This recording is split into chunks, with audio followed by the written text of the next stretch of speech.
மக்கள் பேராதரவை பெற்ற இளம் சுயேட்சை வேட்பாளர் வசந்த் வீட்டில் வன்முறை கும்பல் தாக்குதல். யாழில் நேற்றிரவு கடும் பதற்றம், தந்தைக்கு நேர்ந்த பரிதாப நிலை. நாடளாவிய ரீதியில் நிறைவுக்கு வந்துள்ள தேர்தல் ஏற்பாட்டு நடவடிக்கைகள். கைது செய்யப்பட்ட 12 இந்திய கடற்தொழிலாளர்களுக்கும் விளக்கமறியல். 17 வருடங்களுக்கு பின்னர் மீள்திறக்கப்பட்ட ஆணையிறவு வீதி. பொதுத் தேர்தலில் வாக்களிக்க இருப்போருக்கு வெளியான முக்கிய தகவல். விசாரணைக்கு அழைப்பு, பிள்ளையானிடமிருந்து தேர்தல் ஆணைக்குழுவிற்கு பறந்த கடிதம். ரோஹித அபேகுணவர்த்தனவின் மருமகனை வலைவீசி தேடி வரும் காவல்துறை.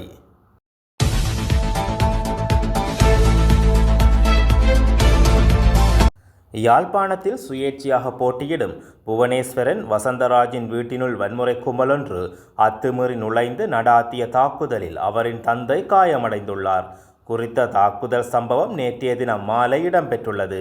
இது குறித்து மேலும் தெரிய வருவதாவது: கொழும்புத்துறை நெடுங்குளம் பகுதியில் அமைந்துள்ள ஜனநாயக தமிழரசு கூட்டமைப்பு சுயேட்சை குழு 14 வேட்பாளர் புவனேஸ்வரன் வசந்தராஜின் வீட்டிற்குள் வன்முறை கும்பலொன்று அத்துமீறி நுழைந்துள்ள நிலையில், இதனையடுத்து வேட்பாளரின் தந்தையில் தலையில் இரும்பு கம்பியால் தாக்கி கும்பலை சேர்ந்தோர் வீட்டின் ஜன்னல், கண்ணாடி மற்றும் மோட்டார் வாகனத்தின் மீது தாக்குதல் நடத்தியுள்ளனர். மேலும் அயல் வீட்டின் மீதும் தாக்குதல் நடாத்தப்பட்டுள்ளதோடு குறித்த வீட்டில் வசிக்கும் இளைஞனின் மீதும் வாள்வெட்டு தாக்குதல் நடாத்தப்பட்டுள்ளது.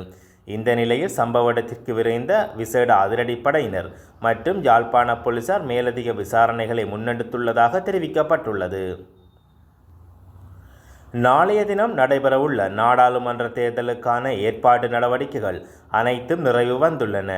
அந்த நிலையில் மட்டக்களப்பு மாவட்டத்தின் தேர்தலுக்கு வாக்களிக்க தேவையான சகல நடவடிக்கையும் முடிவுற்றப்பட்டுள்ளதாக மாவட்ட அரசாங்க அதிபரும் தெரிவத்தாட்சி அதிகாரியுமான ஜே முரளிதரன் தெரிவித்துள்ளார். மட்டக்களப்பு மாவட்டத்தில் 4,49,689 பேர் வாக்களிக்க தகுதி பெற்றுள்ளதாக அவர் குறிப்பிட்டுள்ளார்.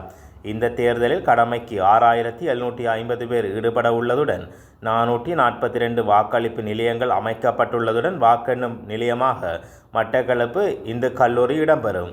இதில் தபால் மூல வாக்குகளை எண்ணுவதற்கு 9 நிலையங்களும், ஏனைய வாக்குகளை எண்ணுவதற்காக 37 நிலையங்களும் உட்பட 46 நிலையங்கள் அமைக்கப்பட்டுள்ளன. எல்லை தாண்டிய கடத்தொழில் ஈடுபட்ட குற்றச்சாட்டில் கைது செய்யப்பட்ட இந்திய கடற்தொழிலாளர்கள் 12 பேரையும் எதிர்வரும் 20ஆம் தேதி வரை விளக்கமறியல் வைக்குமாறு பருத்தித்துறை நீதிமன்றம் உத்தரவிட்டுள்ளது. குறித்த 12 பேரும் பருத்தித்துறை கடற்பரப்பில் வைத்து நேற்று அதிகாலை கைது செய்யப்பட்டு மயிலட்டி கடற்படை முகாமில் வைத்து விசாரணைக்கு உட்படுத்தப்பட்டனர். இதன் பின்னர் யாழ்ப்பாண நீரியல் வளத்துறை மற்றும் கடற்தொழில் அமைச்சு அதிகாரிகளிடம் ஒப்படைக்கப்பட்டிருந்தனர். தொடர்ந்து அவர்கள் ஊடாக பருத்தித்துறை நீதிமன்றத்தில் முற்படுத்தப்பட்ட நிலையிலேயே அவர்களை எதிர்வரும் 20ஆம் தேதி வரை விளக்கமறியல் வைக்குமாறு நீதிமன்றம் உத்தரவிட்டுள்ளது. கிளிநொச்சி A9 வீதியில் அமைந்துள்ள ஆணையரவு பகுதியின் இலங்கை இராணுவத்தினரால் அமைக்கப்பட்டிருந்த வீதி தடைகள் நீக்கப்பட்டுள்ளன. 1952ஆம் ஆண்டு இலங்கை இராணுவத்தினரால் போடப்பட்டிருந்த அந்த வீதி தடையை 2000ஆம் ஆண்டு தமிழீழ விடுதலை புலிகளின் ஓயாத அலைகள் 3 நடவடிக்கை மூலம் ஆணையரவு மீட்பு நடவடிக்கையின் பின்னர் மீண்டும் அவ்வீதி திறக்கப்பட்டது. இருப்பினும் அதன் பின்னர் 8 வருடங்கள் கழித்து, அதாவது 2008ஆம் ஆண்டு இலங்கை இராணுவத்தினருக்கும் தமிழீழ விடுதலை புலிகளுக்கும் இடம்பெற்ற இறுதி யுத்தத்தின் பின்னர் மீண்டும் குறித்த வீதி சோதனை சாவடி இடப்பட்டிருந்தன. இந்த நிலையில் சுமார் 17 வருடங்களின் பின்னர் ஆணையரவு சோதனை சாவடி மீண்டும் திறக்கப்பட்டுள்ளதாக குறிப்பிடப்பட்டுள்ளது. வாக்காளர் அட்டை பெறாமல் வாக்காளர் பட்டியலில் பதிவு செய்திருந்தால் அடையாளத்தை உறுதிப்படுத்தி ஏற்றுக்கொள்ளப்பட்ட ஆவணத்தை எடுத்து சென்று வாக்களிக்கலாம் என தேர்தல்கள் ஆணையகம் தெரிவித்துள்ளது. இலங்கையின் 10வது நாடாளுமன்றத்திற்கான உறுப்பினர்களை தெரிவு செய்வதற்கான பொது தேர்தல் நாளை மறுநாள் நடைபெற உள்ளது. இந்த தேர்தலில் 8,888 வேட்பாளர்கள் போட்டியிடுவதுடன் தகுதியான வாக்காளர்களின் எண்ணிக்கை 1,71,40,354 ஆகும்.